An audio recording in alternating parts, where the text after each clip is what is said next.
Who's you being again? People call me Darwin, but my traditional name is Brown Eagle. Welcome to Grassy Narrows. It's been a half a century since 10 tons of toxic mercury was dumped into our rivers. It's poisoned the fish and had a devastating impact on our people. I have trouble speaking, like I have speech impairments, I have learning disabilities.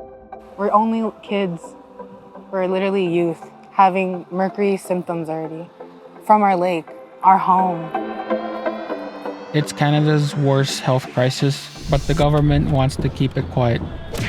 We're not going to let them. We will not stand by and let people die. It's just amazing to see how far our voices could get. I want them to get even further.